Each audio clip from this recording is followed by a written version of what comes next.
Olá, bem-vindos ao Prosa da Terra, a mais um destaque dessa semana. E hoje a gente vai falar do mercado do arroz, para você que gosta aí do seu arrozinho do dia a dia, para o produtor também que quer saber mais informações do mercado do agro. E também se você quer fazer aquele seu risoto em casa, né, que gosta, a gente vai falar um pouco do arroz aqui, né, Clodoaldo? Mas antes do Clodoaldo falar, cortei ele no 12 aqui. Primeiro, não se esqueça de se inscrever, tá? E curtir os nossos vídeos. É importante, compartilha com seu amigo, aquele que gosta e que é um entusiasta do agro, né, Clodoaldo? Agora sim, voltando aí pro meu Boa tarde, amigo né, Clodoaldo. aos nossos amigos do agro aí, as pessoas que estão aí trabalhando no campo, pessoas importantes da sociedade. E hoje a gente tem um tema aqui que é intimamente nacional, Muito íntimo. muito íntimo, um produto que é destaque no nosso país e que está na mesa de todo brasileiro, como você bem mencionou a importância aí, né? O que a gente tem para falar hoje, André? Olha, primeiro, realmente arroz e o feijão, né, tá na mesa do brasileiro. Então, o que que a gente tem para falar? Bem, a gente vai falar dos indicadores, que é o que a gente faz aí toda semana, mostrar alguns indicadores relevantes do mercado, né, hoje no destaque. E a gente vai falar hoje do arroz. Então, a gente trouxe alguns números, algumas indicações para vocês, né, Clodal? Então, vamos começar. Vamos lá, ver Então um vamos lá. pouco o que está acontecendo. Nós vamos destacar que o arroz, nos últimos anos, especialmente aí durante a pandemia, ele teve uma mudança na conjuntura de preço, bastante significativa, né? Oscilou bastante. No início da pandemia, que é essa curva maior que a gente vê aí, o arroz chegou a R$ 106 a saca, Que foi lá em 2021, né? lá em 2021. Foi um pico de preço que há vários e vários anos a gente não tinha preços tão bons do arroz. E depois a gente, logo que a gente começou a fazer a abertura, sair do isolamento social, o arroz começou a entrar em queda, os preços, né? E, e agora, de forma mais recente, no último ano, o arroz retomou um pouquinho os valores em termos de preço, melhorou. Só que a gente vê que, pelas notícias, que nós vamos passar algumas aqui, dificilmente, André, nós vamos ter esses picos aí que a gente teve em 2021. É que são várias mudanças, né? Econômicas, às vezes um pouco cultural também, até a questão do consumo do arroz, né? De como ele é consumido, tiveram algumas mudanças, né? E aí, Esse, esse gráfico aí? esse outro gráfico aqui deixa evidente também, né? Os últimos 2 meses, né? O mês passado, fevereiro, e agora o início de março, em que demonstra que o arroz continua com uma leve queda. Então estava em 92, é isso, né? 92 Ele aqui. iniciou lá em janeiro, né? Em R$ 92 a saca de 60 quilos, são dados do CPEA. É importante, né, falar dos dados que a gente está, de onde está tirando, né? E os dados do arroz são feitos em conjunto, o CPEA e o IRGA, né? Que é o Instituto Rio Grandense do Arroz. E agora, esse dado aqui já é do dia 17, quer dizer, de ontem, né? Chegou a 85. Como que a gente vê o preço do arroz nos próximos dias? Então a gente tem o próximo gráfico também para demonstrar o que ocorreu nesses últimos 15 dias e as notícias, depois a gente vai comentar. Nos últimos 15 dias, o preço está estável. Está aqui em R$ 84,00, né? E 80. Isso, por volta de R$ 84, R$ 85, oscilando nesses valores aí. E aí vem as notícias, né, André? Eu acho que tem mais uma informação do progresso da safra, né? A gente vai falar. Isso. É importante entender que o arroz, ele tem, como é um produto intimamente nacional, né? É um produto que o destino da safra brasileira de arroz está no mercado interno. É o mercado interno. Então esse mercado interno ele é bastante aquecido. Todos nós que estamos aqui temos essa noção de que comemos arroz todos os dias, né? O nosso prato sempre está recheado de arroz. E aí, dificilmente a gente tem, numa série histórica, nós notamos que o arroz ele não é um produto de exportação. Apesar de que houve uma pequena abertura agora durante a pandemia, né, por causa do câmbio, uma pequena abertura e uma pequena exportação de arroz. Mas o arroz é um produto de segurança alimentar dos brasileiros. É um produto que o mercado interno mantém-se muito aquecido, né, durante décadas e décadas de que a gente vê falar desde quando a Conab começou a monitorar o arroz. E aí, este gráfico especificamente, ele demonstra como está o andamento da safra de arroz hoje. Se nós estamos com os preços estáveis, né, com uma leve tendência de queda nos últimos 2 meses, e aí, nessa última semana, praticamente estável. Como que será que vai se comportar? Como é que está a entrada de arroz aí da safra dentro do mercado? Então já foi colhido quase 15%, é isso? Aqui Isso, nós dados, estamos, né, começando, né, a colheita no Rio Grande do Sul, que é o estado mais representativo, né, a maioria da produção brasileira de arroz ela está no sul do país, particularmente no Rio Grande do Sul e em Santa Catarina. E nesses estados, a colheita do arroz ela está começando. As lavouras que ainda não estão sendo colhidas, elas estão nos estágios finais, ou estão em enchimento de grãos, ou estão em maturação. Então a gente tem aí, André, que no próximo mês, né? Certo. Dentro desse próximo mês aí, vai ter bastante arroz no mercado.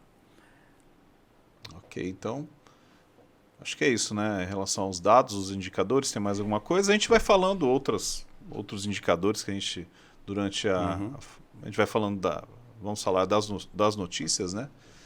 Vamos lá, primeira notícia, essa aí, ó, é fake news. Brasil não importou arroz contaminado do Paquistão, diz Mapa.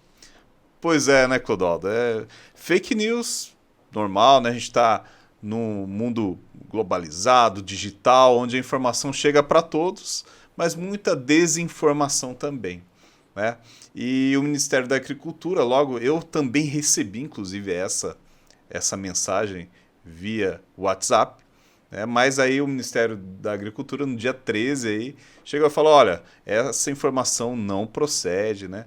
E que, enfim, o governo segue todos os padrões de importação, né? Então essa informação ela é falsa, tá, gente? Não existe isso não acontece. Até, Clodoaldo, a gente estava comentando antes, né? Você estava falando sobre o quão impossível isso pode ser, né? A questão é que o Brasil, ele historicamente, ele é autossuficiente em arroz. Então, para a gente ter uma entrada de arroz aqui, uma importação de arroz do Paquistão, haveria que ter uma necessidade, né? E, particularmente, a gente não vê essa necessidade e a notícia não procede de forma descabida, né? Porque não tem histórico da gente fazer importação do Paquistão e, particularmente, o Brasil tem sido autossuficiente. Então, vamos para a próxima notícia. O arroz brasileiro busca abertura do mercado chinês. Então, Clodoaldo, o mercado chinês houve, segundo a notícia, uma diminuição de 2% na produção. Essas são informações do Ministério da Agricultura americana. E 1% aumentou o consumo do produto lá. Então, percebeu-se uma oportunidade do arroz brasileiro ir, né, a AB Arroz, né, que vem trabalhando com o governo brasileiro para tentar levar o arroz para a China. Então, no final de março agora vai ter uma reunião na China, vai uma comitiva aí de 240 empresários e mais o governo para conversar sobre isso. Então, essa foi a notícia, né? O que você acha dessa abertura? Eu acho que é uma questão importante, dada que o mercado chinês chega a ser até redundante a gente falar da representatividade que ele tem. Então, se nós temos, segundo você diz aí, né, um aumento do consumo do arroz na China, se nós temos uma previsão de queda de safra na China, abre-se uma margem para um mercado enorme aí. E a Associação das Indústrias de Arroz aí, o que ela deseja? Esta fatia de mercado. Agora há que se refletir também que essa é uma questão polêmica, né? Se a gente for pensar do ponto de vista do perfil do produto que a gente produz aqui. Porque é diferente o produto? O arroz que nós consumimos aqui no dia a dia, que a dona de casa vai ao mercado, que os produtores estão capacitados e se dedicam a produzir, é o arroz longo fino, né? Que é muito diferente do arroz consumido na Ásia. E então nós temos um perfil de produto diferente. Nós temos áreas arrozeiras aí que se dedicaram por décadas ao melhoramento genético, a todo um sistema de produção para esse tipo de arroz que é do mercado interno. E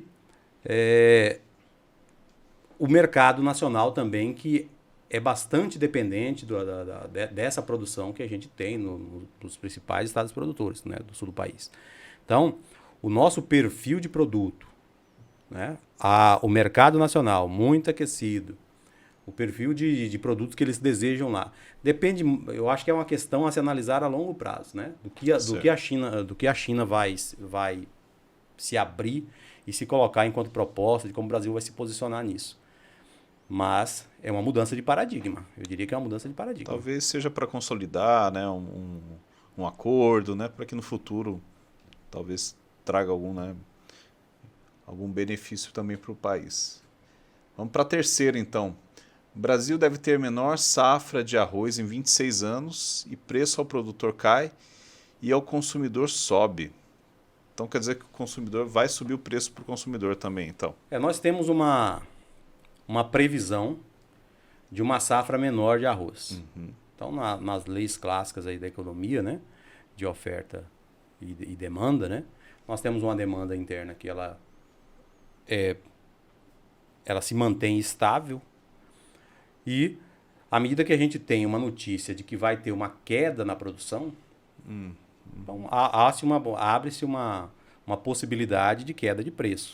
Porque desde 2020, né, por conta da pandemia, o dado lá da notícia diz 57% de aumento, né, de 2020 para cá.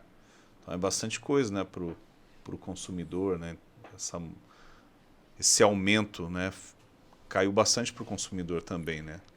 Nós temos uma notícia, até que você resgatou aí, né? Uhum. Que o consumidor brasileiro ele vem reduzindo a quantidade de arroz consumida diariamente. E aí, se a gente junta, né, essas variáveis aí, né? Uma queda de produção, uma redução no consumo, a gente vai dizer assim que há uma tendência de queda? Pode haver, mas lembre-se que já houve uma abertura para a exportação do arroz e a exportação é um mecanismo de regulação de preço, né? À medida que se abre espaço para exportar o produto, à medida que tem disponibilidade para exportar, a tendência é que a gente tenha preços estáveis. Eu não vejo, André, que a gente vá ter grandes oscilações do preço do arroz nos próximos meses aí, né? Tanto é que os gráficos têm mostrado isso. Não acho que vai cair muito o preço do arroz, mas também não vejo que vai chegar a patamares exorbitantes como chegou lá em 2021. Vou fazer uma piadinha aqui, né? Mas eu mesmo diminuí o meu consumo de arroz para tentar emagrecer. Né? Eu coloquei isso porque o IBGE fez uma pesquisa, né, dentro dessa notícia que está falando, que entre 2008 e 2018 caiu de 160, né, gramas para 131,4 gramas. Então foram queda de 30 gramas aí, né? Cerca de 18%, né? É uma queda significativa. É significativa. É significativa. Mas, né? Oferta, demanda, fazendo um contrapeso do que existe de mercado e o que existe de oferta, a gente não tem uma previsão de queda de preço significativa aí nos próximos meses, não. E vamos para a nossa última notícia aqui do destaque, é o estoque apertado e perdas com a estiagem devem sustentar o preço do arroz. A gente viu lá no gráfico que esses 15 dias o preço do arroz tem se mantido ali entre 85, né? E mantém a... E assim, existem previsões que, né, pode ultrapassar até R$ 100, mas, né, são previsões ainda do CPEA, né, segundo a notícia aqui do Correio do Povo. Essas são notícias que nós ouvimos, essa questão do estoque. Houve várias, né, houve muitos comentários a respeito disso, com estiagens no sul do país. Então, quando iniciou a semeadura do arroz, a gente teve problemas com estiagem no sul. Porque impactou todas as outras, né, cadeias, né? E isso atrapalhou. E principalmente o arroz, que foi semeado justamente numa época em que ocorreu a estiagem. Mas como o arroz no Rio Grande do Sul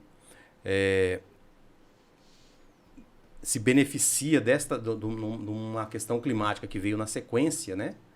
Que o regime de chuva se estabilizou, que houve até excesso de chuva, né? E como o arroz no Rio Grande do Sul é cultivado em várzeas, né? É um arroz sobre lâmina de água, então ele se beneficiou também, por outro lado, se a estiagem desfavoreceu no outro momento, o regime de chuva estável, muitas vezes com volume de chuva até a mais, deu à cultura condições de uma melhora de projeção de produção. Tem uma informação do Sindiarroz aqui, eu vou ler, né? O Sindiarroz projeta um saldo positivo de no máximo 200 mil toneladas e o impulso às exportações dependeria de uma reação mais forte da taxa de câmbio. A taxa de câmbio do dólar, né? Sempre está atrelado. É o que vai controlar, né? Sim. Depende muito da taxa de câmbio para que a gente deixe de vender arroz internamente, que tem um mercado muito forte, né?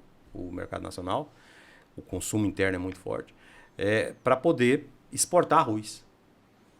Então, de um modo geral, o que a gente pode dizer para fechar, né, o nosso episódio é que a produção brasileira de arroz ela se projeta em baixa, né? Apesar disso, o consumo interno tende a segurar os preços.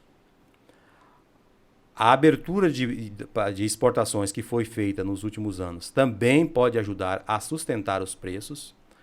O mundo hoje tem uma queda de produção de arroz que também favorece se houver a necessidade de exportação, né? E isso tudo justifica que, apesar de haver uma projeção de queda, dificilmente, né, o preço do arroz vai cair de uma forma tão significativa como caiu aí durante anos anteriores, né? Não vai chegar a um patamar tão alto como 2021, mas também não tem uma tendência de cair tanto como caiu em 2022, em algum período. Então vai refletir uma acomodação mesmo desses valores, né?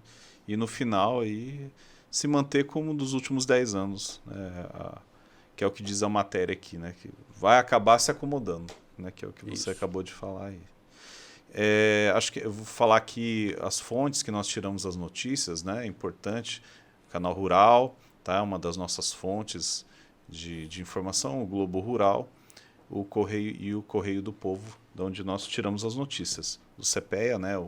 Dos dados. O CPEA, né? E o IRGA, que participaram aí nessas fontes estatísticas, né? De dados. Isso mesmo. É isso, né, Clodoaldo? Por hoje é só.